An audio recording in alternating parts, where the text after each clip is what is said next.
దాన్ని ధర్నా అనో జోక్ అంటాను. ఎందుకంటే మేము ఈ మాట శాసనసభలో బిల్లు పెట్టినప్పుడే చెప్పాము. You are cutting a very cruel joke on the backward classes of this state. అంటే బీసీలను మోసం చేస్తూ మీరు దగా చేస్తున్నారు, వంచిస్తున్నారని చెప్పాం. ఇవాళ నేను ఒకటి అడుగుతా ఉన్నా, మీరు సమాధానం ముఖ్యమంత్రి గారిని అడగాలని చెప్పి కూడా నేను కోరుతా ఉన్నా. 42% రిజర్వేషన్లు అని ఢిల్లీకి వచ్చి డ్రామా చేస్తా ఉన్నారు. నేను కాంగ్రెస్ పార్టీని అడుగుతా ఉన్నా, మీరు బీసీ డిక్లరేషన్లో ఒక ఈ రిజర్వేషన్ల మాటను ఇయ్యలేదు. మీరు ఏమేం మాటలు చెప్పినారు? సంవత్సరానికి 20,000 కోట్ల బడ్జెట్ ఇస్తామన్నారు. 5 ఏళ్లలో 1,00,000 కోట్ల బడ్జెట్ బీసీలకు ఇస్తామన్నారు. BC sub plan పెడతామన్నారు.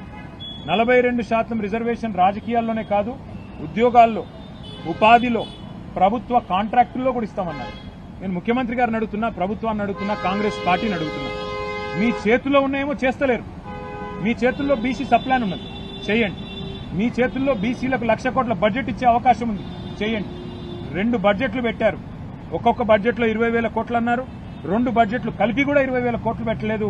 అందులో ఖర్చు అయితే 10,000 కోట్లు కూడా దాటం లేదు. అందుకే మరి ముఖ్యమంత్రి గారిని, ప్రభుత్వాన్ని కోరేది, మీ చేతుల్లో ఉన్న పనులు ముందు చేయండి. అట్లయితేనే బీసీలు నమ్ముతారు. 42% రిజర్వేషన్ ఏ ఒక్క ప్రభుత్వ కాంట్రాక్ట్లనని ఇప్పటివరకు ఈ 2 ఏళ్లలో ఇచ్చినారా? ఇవ్వలేదు. ఎంబీసీ మంత్రిత్వ శాఖ పెడతామన్నారు, ఎందుకు పెట్టలేదు? బీసీ సబ్ ప్లాన్ ఎందుకు పెట్టలేదు?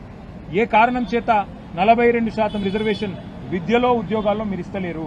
కేవలం రాజకీయాలే కాదు కదా, రాజకీయాల్లో 42% వాటా వస్తే మరి డెఫినెట్ గా రాజకీయ నాయకులకు లాభం అవుతుంది. కానీ బీసీ జాతికి లాభం కావాలంటే, బీసీల్లో ఉండే నిజంగా పేదవారికి లాభం కావాలంటే 42% కాంట్రాక్ట్లు ఇవ్వండి, 42% విద్యలో అవకాశాలు ఇవ్వండి, 42% ఉపాధిలో అవకాశాలు ఇవ్వండి. అట్లాగే 20,000 కోట్ల బడ్జెట్ మీరు చెప్పినట్టు పెట్టండి, బీసీ సబ్ ప్లాన్ పెట్టండి. అప్పుడు నమ్ముతారు మిమ్మల్ని తప్ప ఇక్కడ ఢిల్లీకి వచ్చి డ్రామా చేసి 4 ఓట్ల కోసం 4 డైలాగులు కొట్టి ఆఖరికి ఇక్కడ ఇంకెవరో అడ్డం పడుతున్నారని ఊహాజనితమైన శత్రువులను చూపెట్టి తప్పించుకుంటే కుదరదు. ముమ్మాటికి మీ దొంగతనాన్ని, మీ దొంగ నాటకాన్ని మొత్తం రాష్ట్ర ప్రజలు అర్థం చేసుకున్నారు. కాబట్టి రేపు స్థానిక సంస్థల ఎన్నికల్లో బుద్ధి చెప్తారని నా విశ్వాసం.